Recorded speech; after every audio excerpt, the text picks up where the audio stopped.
Good evening, everyone. As always, just setting up. I'll be starting momentarily.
Okay, gang. Good night. Welcome to tonight's episode of Paranormal Encyclopedia. We've reached episode 44, which is awesome. We've been at a year. I got 100 subscribers, 44 episodes in the bag, more to come. And we're zeroing in on the 50th episode. Still figuring out what the heck we're going to do for that.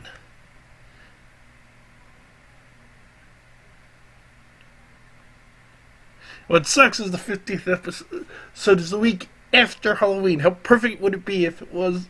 Maybe I'll have to just come in live on Halloween night and do a 50th episode just to hit 50 on Halloween. But so at any rate, tonight we're going to talk about how fiction, particularly, because I still hate talking about other ghost groups, even the ones on TV, as annoying as I find some of them, but how they handle the paranormal in various bits of fiction. Who I like, who I don't like, and so forth.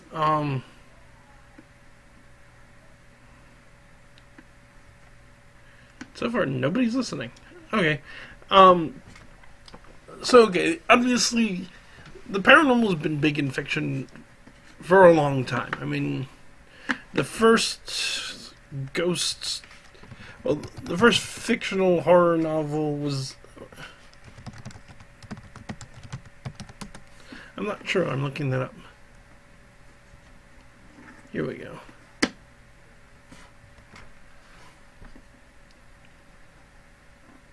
Generally speaking, the first Gothic novel was The Castle of Otranto by Horace Walpole. That was written in 1764. It was the first time a modern novel incorporated the supernatural instead of sticking strictly to realism.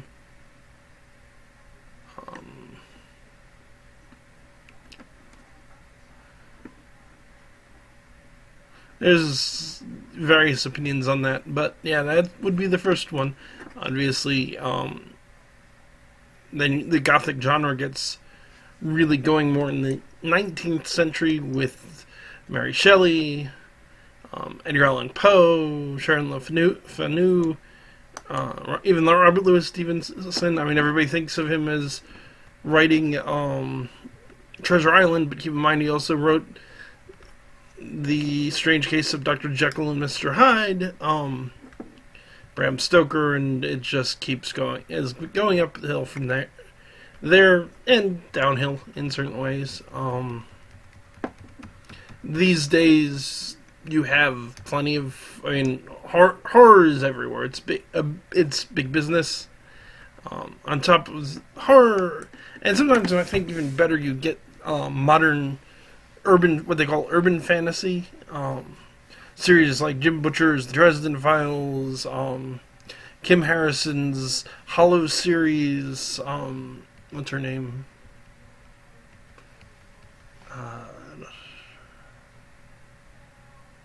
Laurel K. Hamilton's Nita Blake. A lot of that even, and the movies, so good lord, the movies with the paranormal in them. Paranormal Activity, Paranormal Activity 2, 3, 4, 56. Okay, they haven't gone that far yet. The Conjuring, Conjuring 2, Annabelle. Even for that matter, so fantasies become popular, and a lot of that's magic. Harry Potter's certainly got its ghosts and various supernatural critters and preternatural critters.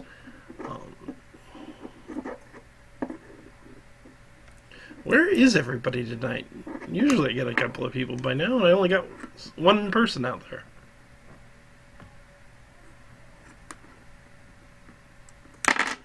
But okay, so let's talk horror. Let's talk about what I like, what I don't like. Obviously, squarely, a lot of modern vampire fiction is terrible. Everyone knows I'm going to say it, but I'm going to say it anyway. I hate Stephenie Meyer's Twilight.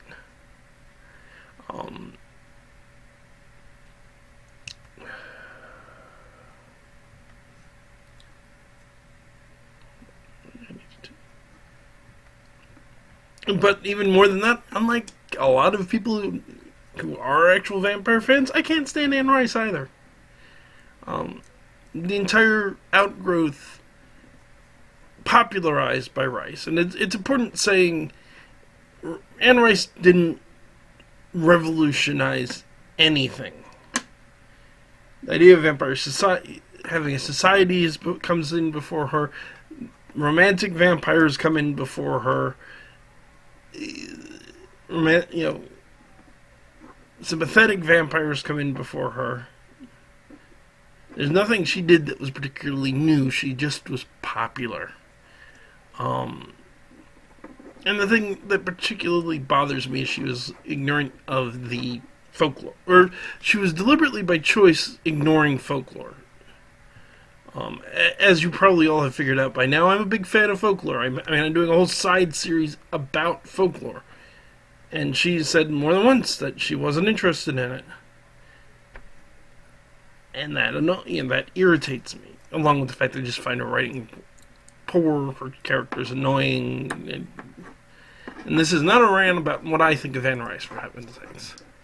But actually, maybe the more sensible way to approach this is to start by talking about different types of fiction and history and of that fiction, and then get into specific opinions of things. So, talking about vampires, I say it's like, oh well, these ideas are older than that. The oldest known vampire novel is The Vampire, which is spelled with a Y instead of an I. It was written early 1800s by a man by the name of John Polidori. What's interesting about about The Vampire, it's important, and it's a very important work in fiction. It was written in 1819. It was pretty much what invented the romantic vampire genre. The character in question, Lord Ruthuven, who was very suave, very likable, and he was a vampire. He was based quite clearly, in fact, on Lord Byron, which makes a considerable amount of sense when you realize that John Polidori was, in fact, Lord Byron's personal doctor.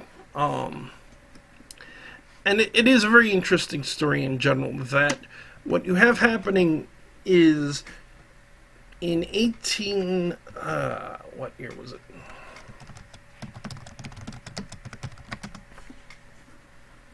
Okay, so 1816 is a year known as the year without a summer, also poverty year, the summer that never was, the year that was no summer, and the 1800 and froze to death.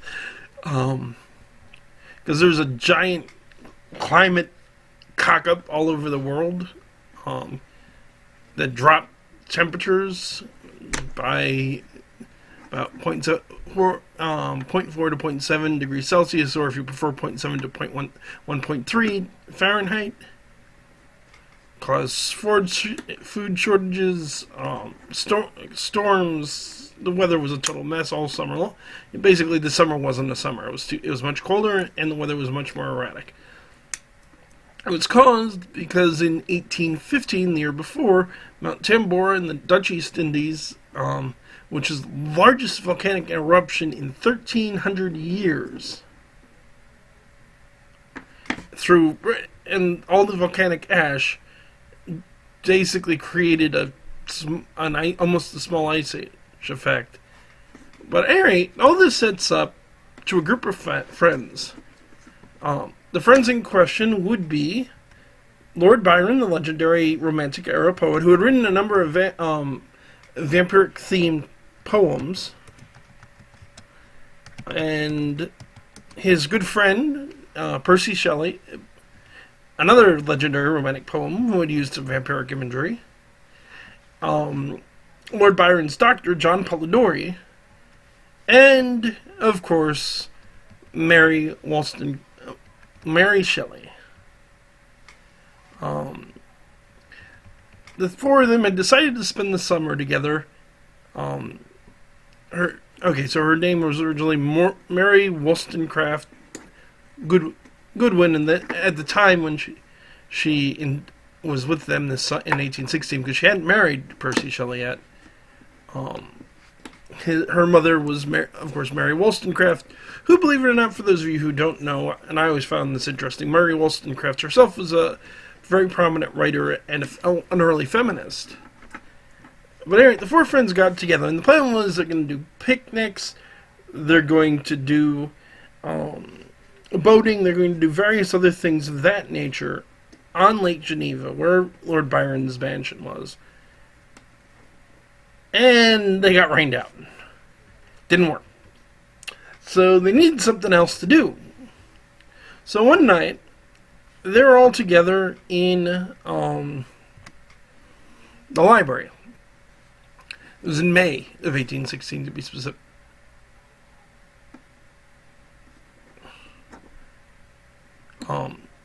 And they decided to start reading a book of French ghost stories. Very important, very popular, rather not necessarily important, collection known as Phantasmagoria. Although Wikipedia is claiming that it was actually German ghost stories, but I could have sworn most versions I've read, it was a French book. Granted, it's Wikipedia, so who knows. And Lord Byron doesn't really care for the stories. So he decides they'll each write a story.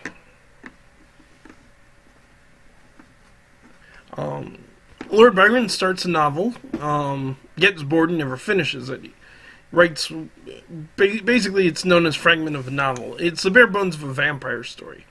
John Polidori picks that up, writes the novel, writes the vampire, which becomes pretty much the first modern vampire novel. There's a few that came after it. Varney the Vampire is another very important one. And Le Fano's Carmilla is another very important one that was a strong influence on the novel Dracula. And I'll get to that in a second. But of course, the other thing that happens is Mary, who at first had a hard time coming up with an idea, writes a novel. That novel, of course, would be Frankenstein, one of the most important books in the history of Gothic literature and arguably, in general, one of the first science fiction novels. If you haven't read it, go read the book. It's a brilliant novel, which would be published in 1818. What I always find funny about this story is, so we know Byron started a novel about a vampire, never finished it. We know that Polidori picked it up, and finished the novel. Percy Shelley, I don't know if he even started something. In all the versions of this I've read, nobody really mentions what he did, if he did anything. So John William Polidori, who was a complete unknown at the time. Mary, who was an unknown, although her mother was a great writer, her boyfriend, to eventually become her husband, was a great writer, wrote this incredibly important, influential work that, by the way, the records suggest that Percy and Lord Byron weren't big fans of in the earlier drafts. But, these two literary giants, Percy Shelley, Lord Byron, huge, important people, didn't produce something. They didn't, two important works came out of this. The one, of course, being, a defining work of the vampire genre, the other being a defining work in science fiction and gothic horror genre, were written by people that weren't well known at the time. Realistically, Polidori isn't all that well known today.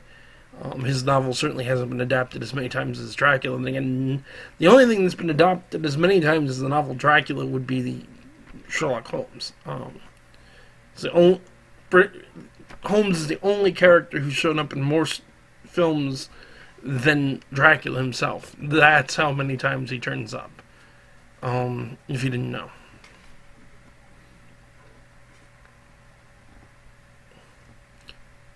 But, okay, so back on track, aside from some historical anecdote, there are a couple other important works. Varney the Vampire was written in serial coming out over an extended period of time. It is available if anyone's interested in a book that's about that thick. I've got a copy of it somewhere. And it's a very good book that I would recommend, because aside from having Varney, it has a couple of the other Penny Dreadfuls of the time and a bunch of historical notes. Fanu wrote a book called Camilla, which has some interesting elements insofar as it's a female vampire attacking a female victim. There's some undertones of lesbianism, which is pretty remarkable given we're still talking about the 19th century here. And it's this fear of Eastern Europe, and that was creeping into Western Europe at the time, because it's the vampire in the novel comes from Eastern Europe. You see this fear to some extent in Dracula as well. You see this in the prevalence of vampire legends in the 17th, 18th, and 19th centuries, where you didn't hear that many stories about them in England and the areas like that. Before that time period, they start cropping up. But Fanu, you have this vampire, came from Eastern Europe. You have this hunter figure who recognizes the symptoms of vampiric attack and eventually deals with the vampire. And then, of course, you have the mother of all vampire novels that came out in... I feel embarrassed that I don't remember. But 1897. The novel, of course, being Dracula. It's interesting that Dracula was written by a theater manager. He'd written, Bram Stoker wrote a number of other short stories and a few other short novels in the horror genre, but he primarily was a Washington Irving's theater manager. In fact, Stoker originally wrote the novel as a play. He specifically wrote the character of Dracula with Irving in mind.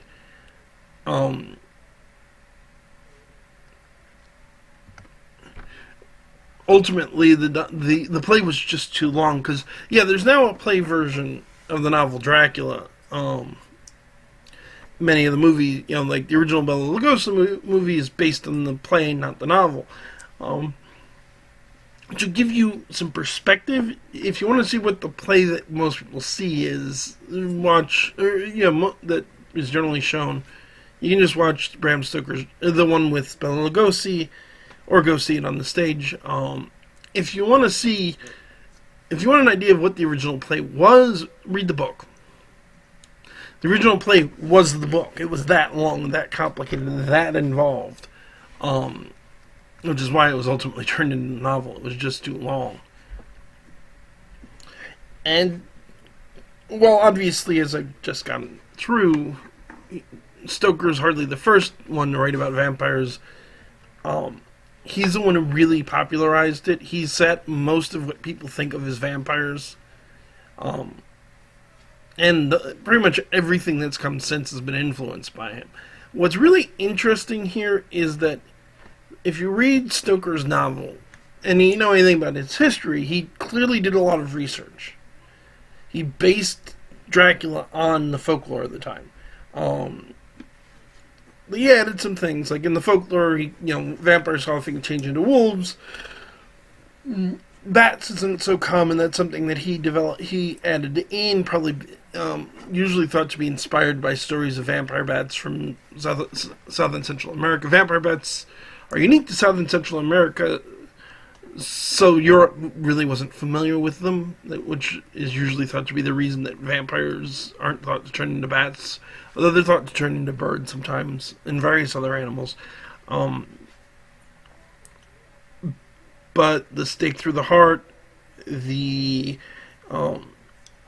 going dormant in sunlight, and that's a key thing I'm going to get into in a minute. Garlic, wolfsbane, all of this stuff comes from Dracula.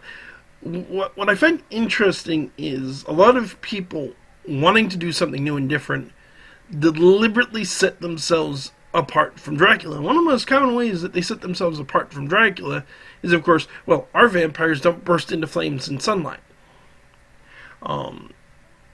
Leading up to and including, of course, Twilight's, our vampires sparkle in sunlight. What's funny here, what's ironic here, go back and read Dracula. If you haven't read it, read it. If you have read it and didn't notice, go back and read the novel Dracula. Dracula goes out in the daytime. In the book, he doesn't die. The book says he's weaker in sunlight. It doesn't say it kills him. And if you go back to original vampire folklore, sunlight, usually the dawn comes and they go back to their graves. There's no bursting into flames. There's not really any major implication that sunlight kills them permanently so much as, no, they go back to their graves to wait for night. So everybody who's trying to be different by making their vampires invulnerable to sunlight are actually repeating the book. Where raises the interesting question, since, okay, it doesn't appear in the novel, it doesn't appear in the earlier novels, where does the idea that vampires die in sunlight come from? So, the very first adaptation of the novel, it's not the first movie with Count Dracula. There's an older Hungarian silent film entitled Dracula, or something to that effect, that basically is a man who turns into a bat, and that's about the end of it. It's a very short film. But, and then there's another one that's actually based on the legends, or on vampire legends, and it is Dracula as a vampire, though it's not based on the book. But the very first one to be based on the book was Nosferatu ein Symphon des Gerunes. Nosferatu is Symphony of Horror, simply Nosferatu. It was 1922 by F.W. Murnau. It's a very significant German expressionistic film. It's an amazing film. I highly recommend watching it. But here's the thing. So, Murnau originally wanted to do an adaptation of the novel Dracula. So he approached Bram Stoker's widow, because Stoker himself had already passed by 1921, which is when they filmed it, for permission. And she said no. So they decided, okay, we're going to make it anyway. We'll just change some things to get away with it. So they change vampire to Nosferatu, which in fairness is a German word for vampire, though originally it just simply meant a plague bearer. Actually, translated, it means plague bringer. It was basically someone who was carrying the Black Death. Count Dracula becomes Count Orlok. And there's the other big change, which is at the end. Instead of being decapitated and having his heart cut out, because Dracula wasn't actually killed by a stake through the heart, despite what everybody thinks and every bloody version of it says. What happens instead is the woman lead keeps him distracted till the sun rises, and then he dissolves in the sunlight. Again, very well done for its time. It's sort of interesting. A couple of interesting things about the movie. So the guy who plays Count Orlok, the vampire, his name is Max Schreck. Interestingly enough, looking at it on Wikipedia, it's the second most popular, second highest rated horror movie of all time on Rotten Tomatoes. So it is a very popular one. So the actor who played the vampire was Friedrich Gustav Maximilian Schreck. Look at the picture of him out of makeup sometime. He's kind of a interesting looking individual. They had gave him a bald cap, gave him the fangs. They didn't do a whole lot to make him look like a vampire. But what's really quite amusing is his given last name is Schreck, which you may all associate, of course, with a certain ogre.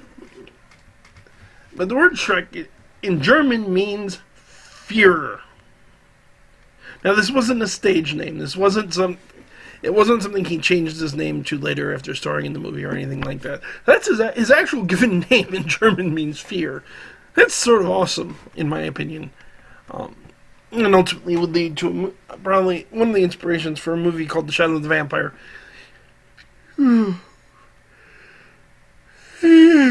Where they suggest that he was an actual vampire. He wasn't, obviously. For one thing, you can't film vampires. And he did other movies, but by far his most famous work would be Nosferatu. It wasn't... Again, it's not the only vampire movie of the silent era. There's another very famous one starring the great legend of silent film, which would be Lon Chaney himself, called the Mark of the Vampire, I want to say. Sadly, it's a lost movie. The makeup... No, it's not Mark of the Vampire. London After Midnight, that's what I'm thinking of. There is a surviving picture of Lugosi in makeup. And he looks bloody terrifying. It's a really good example for anyone who isn't aware. Lon Chaney is an amazing makeup artist. Interesting. So apparently, Turner Classic Movies did a restoration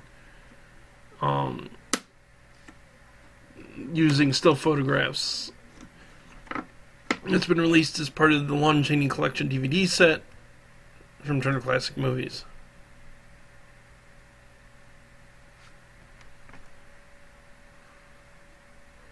Then it would be remade as The Mark of the Vampire, so I wasn't entirely wrong, by Todd Browning, the same man who directed Dracula, starring Bela Lugosi. Um, Lugosi himself is a fairly interesting figure, by virtue of his love-hate relationship with the character. Interesting story. He's actually from Hungary. His given name was Bela Blasco. When he moved to the United States, he eventually would change his name to Lugosi to honor the town of Lugos in Hungary, which is his birthplace. But when he first moved here, he was doing the part of Dracula on the stage, and he didn't speak English. He actually had to learn his lines phonetically. He, interestingly enough, he's a major part of why the movie Dracula was made. When Bram Stoker's widow was really angry over the fact that Nosferatu was made without her permission, she sued and got the court to order that all copies of it be destroyed, which didn't work out. A few prints have survived, which is why you can go see it pretty easily. It was on Netflix for the longest time, for example. But she didn't want to give permission to anybody to do the movie. So Lugosi went out and romanced the woman and just convinced her to give them permission. What's particularly sort of awesome about this is he wasn't even supposed to play Dracula. The original person that Browning wanted to play Dracula was the aforementioned Lon Chaney. And realistically, if he had, it would have cemented Lon Chaney as one of the greats of the talking era of films as well as the silent era. Sadly, he died a year before filming began. Filming started in 1931. He died in 1930. I definitely highly recommend, if you haven't, checking out some of Chaney's work. Phantom of the Opera, Hunchback of Notre Dame. He was a brilliant actor and a very talented makeup artist. His son, Crandon, would eventually, of course, take the name Lon Chaney Jr. to honor him. But he did so Chaney died in part ultimately would go to Bela Lugosi. The movie, it's arguably more than the book, is what cemented vampires in popularity.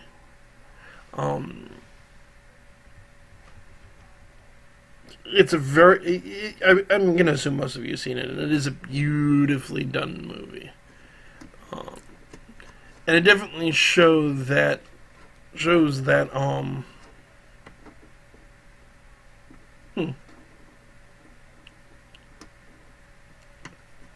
Browning was used to filming silent films because it's a very quiet movie. There isn't a whole lot of talking, and actually, really, most people, myself included, consider that part of what made it so effective.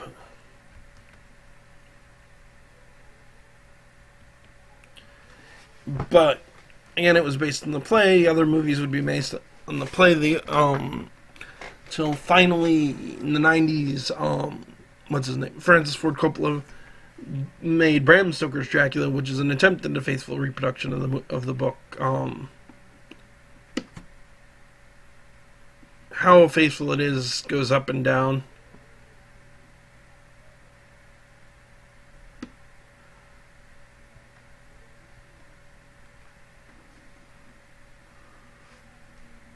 But on the whole, it was a decent movie. I enjoyed it. I actually saw it when it was released.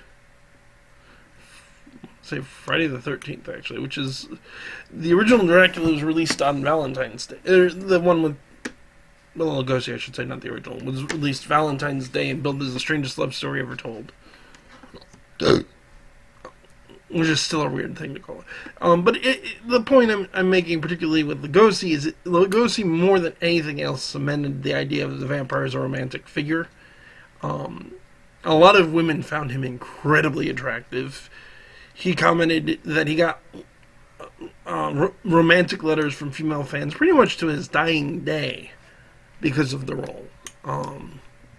The sad side of which was the role also basically typecast him, destroyed his career, some of which he unfortunately had his own role in.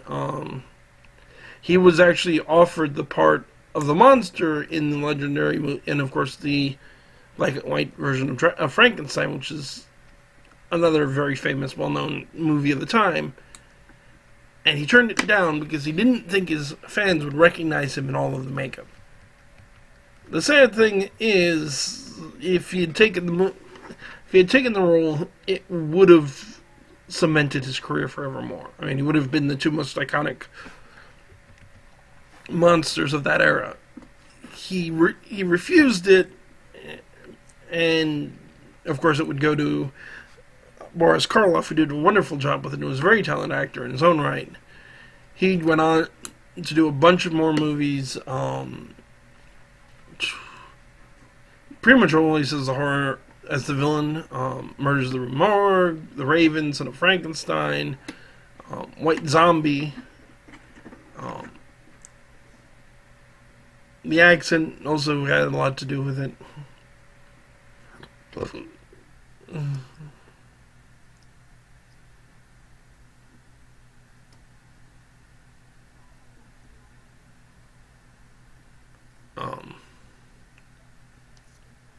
Unfortunate, because he was a very talented actor, and he would comment that basically Dracula ruined his career. On the other hand, he'd also comment near the end that he was Dracula, and he was ultimately to be buried in one of his Dracula apes. Because again, he played him on the stage, as well as in the movie. Even though, ironically, he didn't play him in movies that many times. Certainly, for example, Sir Christopher Lee played Dracula much more than Lugosi did. To my knowledge, Lee holds the record for playing Dracula the most times in fiction. Lee himself is again another great actor. A bunch of good actors who play Dracula. Lugosi, Lee. Frank Langella did a very good job with it.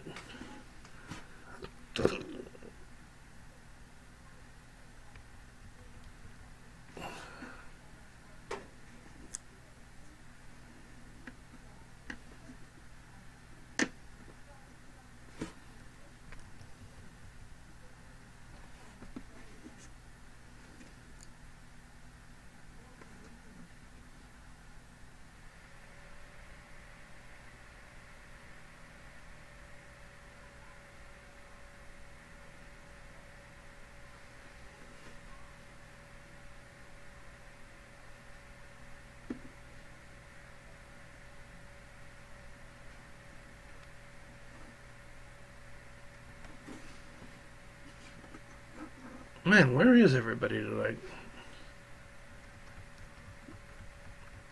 Was this just not that popular of a topic choice?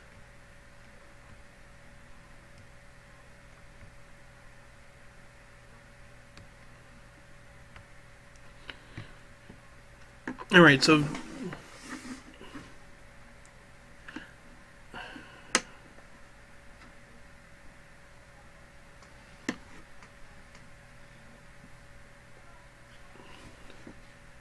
okay, but I'm going to actually get to the one person apparently listening. I think I may actually cut this short soon just because I'm not feeling so well. Or maybe it's just too hot in this room, either way. But, okay, enough about vampires. Let's talk, since I am going to cut this short soon, I'm going to probably end it at 9. I'm going to just get into real quick ghost movies. So, yeah, ghost movies been around for ages. Actually, let's skip right ahead, and I'll just go through good, bad, and the ugly in terms of modern horror urban fantasy. So, as I said earlier, I do not like Anne Rice. I do not like Stephanie Meyer. They all could take a long walk off a short pier. That'd be lovely. And please drive a stake through Lestat and Edward and Silver Bullet, the werewolf guy. I don't care what his name is. But on the other hand, there is some very good fiction coming out. Anyone who hasn't read it, I highly recommend checking out Jim Butcher's The Dresden Files. It's 15 books so far. If there is another one, there's supposed to be at least 8 more coming, assuming the next book ever comes out. It's to think going on 2 years. It's about, real quick, for those who don't know, it's about the only wizard in the Chicago area phone book. He's a PI, he's a wizard, he's a paranormal detective. Very good book. Epic amounts of research into folklore. Another real good one for those of you who don't know would be, and you should know because I had the author here on the show, Patrick Thomas's Murphy's Lore, about a bar in New York owned by a leprechaun. I'm not going to go into great detail because you can go watch the interview with the guy. But again, lots of well-done research. John French's Bianca Jones series is another good one. Another favorite of mine, who was a friend of mine, who's since passed. I know entirely too many people who've passed away recently. C.J. Henderson. He was one of, if not the first people to do the paranormal detective in fiction. He wrote an enormous amount of stuff, including writing officially licensed extensions of works by H.P. Lovecraft, Inspector Legras, Anton Zarnik from Lynn Carter, what's his name? Carl Kolchak from the TV series. And he did a particularly good series of stories, which is where I first got introduced to him, called the Tay London series, which was written on the premise of what are we going to do? Most Lovecraftian fiction ends badly. The heroes all die. The world's doomed. We're all screwed. Cthulhu is going to wake up and eat us all.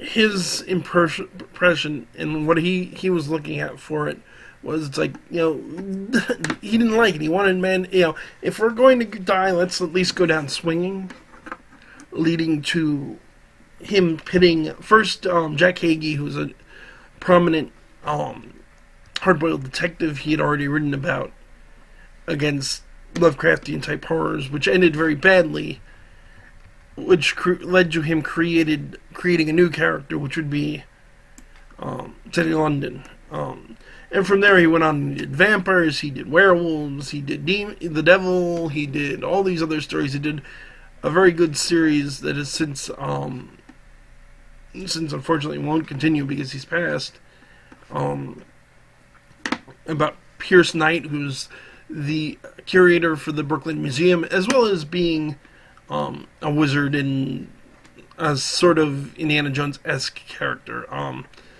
Although his strength is he's not a carbon copy of Indy, as much as I like Indy. I would recommend checking it out.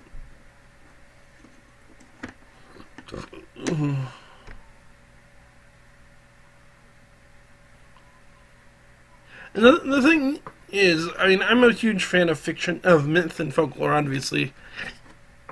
But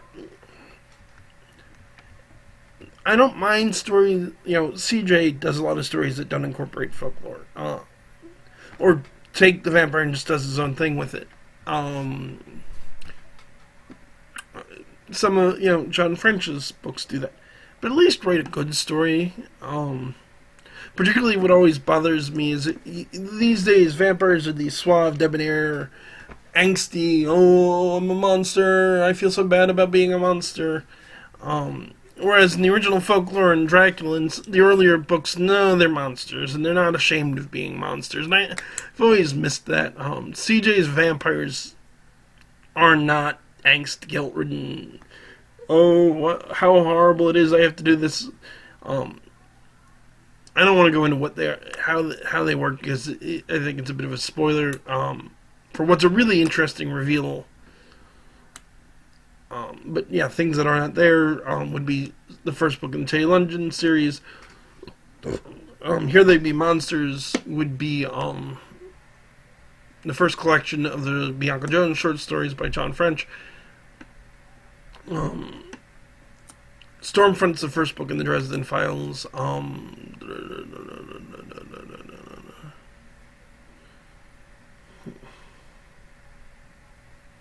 And, I mean, these are pretty good. I recommend checking them out.